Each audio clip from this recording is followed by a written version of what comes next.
Hello dear students, welcome to Rajni ma'am's class. I hope you all are doing good. Today we are going to do worksheet number 4. This worksheet is for class 8th of English and this is for 19th April 2021. Beta, we have already done part 1 in the last worksheet and today we'll move on and read some more incidents about this chapter. जो इस chapter में हमने last time अपनी worksheet में हमने Ignatius के बारे में, संजीव के बारे में, एक 13 years old गर्ल मेघना थी, उसके बारे में कुछ हमने इंसिडेंट्स पढ़े थे, इंस्पायरिंग इंसिडेंट्स पढ़े थे. और अब देखते हैं आज की वर्कशीट में हमें इस चैप्टर में क्या सीखना है. A part is do you think tsunami can strike these places. यहाँ पर नीचे कुछ आपको प्लेसेस के नाम दे रखे हैं, तो आपको सोचकर बताना है कि क्या यहाँ पर सुनामी आ सकती है. राइट येस और नो फॉर ईच पार्ट. आपको उस सेंटेंस के सामने येस और नो लिखना है. अगर आ सकती है तो येस लिखेंगे, नहीं आ सकती तो नो लिखेंगे. First one is hilly area such as Shimla.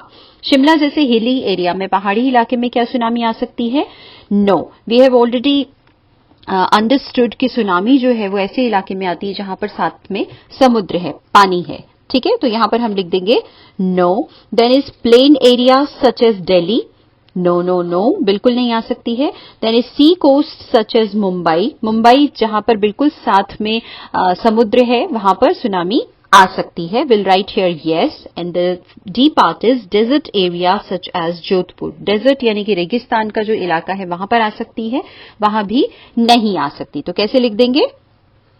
So this is how you'll write yes or no. Now B part is let's read about another young girl from Andaman and Nicobar Islands who survived the disaster. ये जो tsunami का जो disaster आई थी, जो आपदा आई थी, उसमें हमने पिछले पार्ट 1 में हमने बहुत सारे लोगों के बारे में पढ़ा था, समझा था कि कैसे उन्होंने दूसरों की अपनी जान बचाई थी. और आज की इस स्टोरी में, इस इंसिडेंट में है, हम एक यंग गर्ल के बारे में पढ़ने वाले हैं जिसने कि इस डिजास्टर में सरवाइव किया. तो चलिए स्टार्ट करते हैं आज की story. So this part of the story is taken from page number 26-27 of your Honeydew book. आपके वहां से 26 और 27 नंबर पेज से ये इंसिडेंट जो है वो लिया गया है. Let's start the story. Almas Javed was 10 years old. Almas Javed 10 साल की एक लड़की है जिसके बारे में हमें यहाँ पर पढ़ना है, समझना है. She was a student of Carmel Convent in Port Blair. वो पोर्ट ब्लेयर में ही कैरमल कॉन्वेंट नामक स्कूल की एक स्टूडेंट थी. Where her father had a petrol pump, जहां पर कि उसके पिताजी का पेट्रोल पंप था. Her mother Rahila's home was in Nancowry island. मैंने आपको बताया था कि वहां पर बहुत सारे आइलैंड्स हैं, जैसे कि पिछली बार हमने कचाल आइलैंड में हुए इंसिडेंट्स के बारे में पढ़ा था. तो यहां पर एक जो आइलैंड जो कि हमें बताया गया है वो है ननकौरी आइलैंड. तो जो उसकी मम्मी थी अलमस की, उनकी मम्मी का नाम था राहिला. उनका घर था कहां पर? ननकौरी आइलैंड में था. The family had gone there to celebrate Christmas. Family वहां पर क्यों गई थी? वो वहां पर गए थे क्रिसमस को सेलिब्रेट करने के लिए, क्रिसमस के त्योहार को सेलिब्रेट करने के लिए. When the tremors came early in the morning. I have told you tremors जो होते हैं वो होते हैं भूकंप के झटके.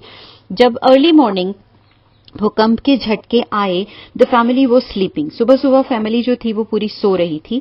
Almas father saw the sea water recede. Almas के जो पिताजी थे उन्होंने देखा कि पानी जो है समुद्र का पानी वापस जा रहा है, रिसीड कर रहा है, उनसे दूर जा रहा है.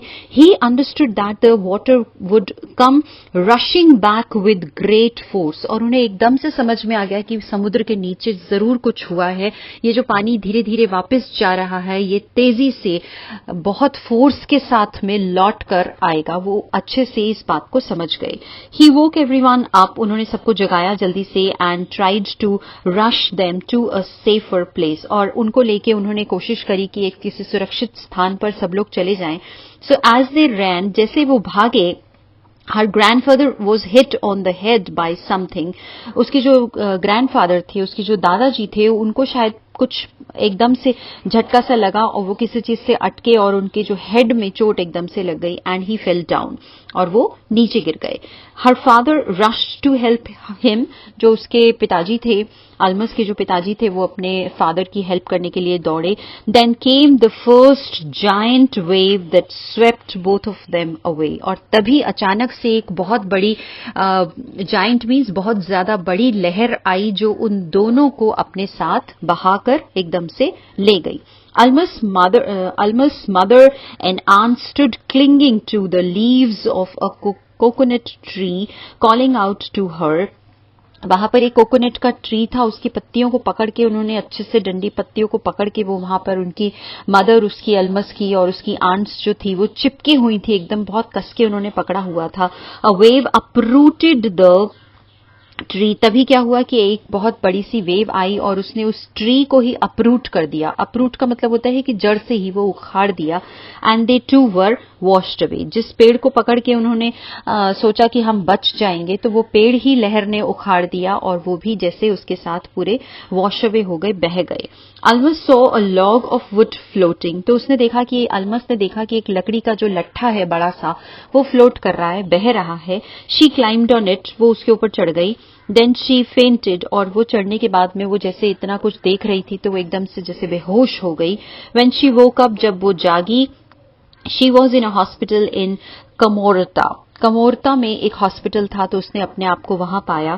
From there she was brought to Port Blair. वहां से उसे फिर पोर्ट ब्लेयर लेकर जाया गया. And the little girl does not want to talk about the incident with anyone. उस भयानक इंसिडेंट के बारे में, उस जो घटना हुई थी उसके बारे में वो लड़की, छोटी सी लड़की, किसी से बात नहीं करना चाहती थी. And she is still traumatised. Traumatised का मतलब होता है कि वो गहरे शॉक में थी. She was in great shock and distress. मतलब वो भयभीत थी, आतंकित थी. इसलिए वो छोटी सी बच्ची, 10 साल की छोटी सी बच्ची, इस इंसिडेंट के बारे में किसी से बात नहीं करना चाहती थी.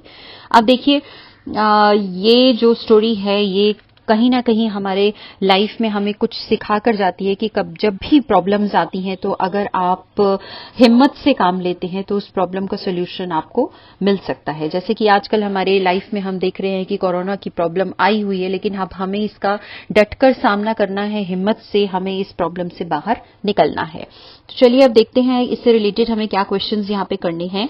Now sequence the events pictures as they occur in the passage above. यहां पर 3 पिक्चर्स आपको दी गई हैं, आपको इनको सीक्वेंस में लगाना है.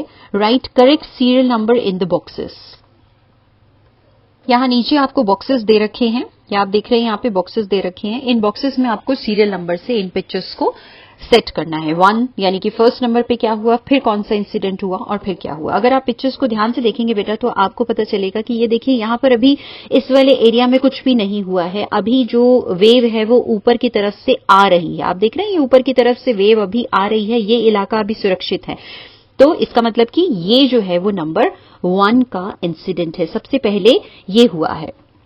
उसके बाद में अगर आप ध्यान से देखें तो ये लहर आने से फिर ये वाला जो इलाका है वो पूरी तरह से बहने लगा है, यानी कि सुनामी ने आकर उस इलाके को पूरा घेर लिया है. So this is incident number 2. और फिर लास्ट में वो जो लड़की थी, छोटी सी बच्ची अल्मस थी, वो लट्ठे के ऊपर चढ़ जाती है, लॉग के ऊपर, और फिर लास्ट में वो अपने आप को कहाँ पाती है, वो अपने आप को एक हॉस्पिटल में पाती है. So this will be the incident number 3. ये हो गया इंसिडेंट नंबर 2 और ये हो गया 1. So we'll write here, this is 1 and this is 2 and this is 3. Alright?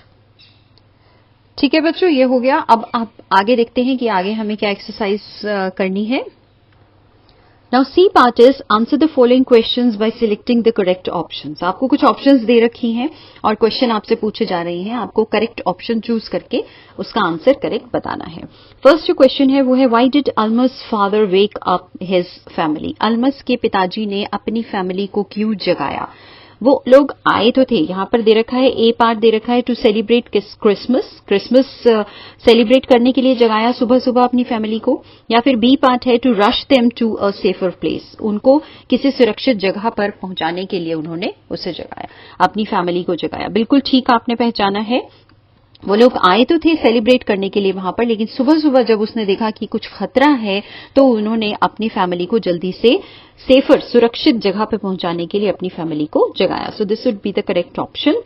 ठीक है. उसके बाद में सेकंड क्वेश्चन है, Almas did not want to talk about the incident with anyone because. Almas जब बाद में वो हॉस्पिटल पहुंच जाती है तो वो इस इंसिडेंट के बारे में किसी से भी बात नहीं करना चाहती थी. क्यों? क्योंकि पहला है शी वॉज अनवेल, उसकी तबीयत ठीक नहीं थी, और दूसरा है she was shocked as she lost her family members, क्योंकि वो शॉक में थी अभी तक कि उसके जो फैमिली मेंबर्स हैं उनको उस छोटी सी बच्ची ने खो दिया था.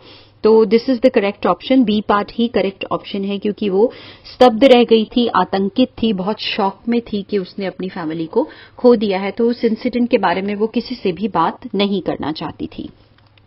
थर्ड, अब इसमें हमारे को जो क्वेश्चन है वो है, Almas mother and aunts could not be saved from the tsunami because. Almas की जो आंट्स थी, जो उसकी बुआ होंगी या जो भी उनकी आंट थी या मदर थी जो उनकी, वो क्यों नहीं सेव हो कर पाई अपने आप को सुनामी से. अब उसके लिए दो रीजन इन्होंने यहाँ पर ऑप्शन दे रखे हैं, तो देखते हैं करेक्ट ऑप्शन क्या है. ए पार्ट है, the tree they held on to got uprooted. जिस पेड़ को उन्होंने पकड़ा हुआ था वही जड़ से उखड़ गया. और दूसरा पार्ट है, दे held on a log of would and got ड्राउन्ड. उन्होंने एक लकड़ी के लट्ठे को पकड़ा और वो डूब गई.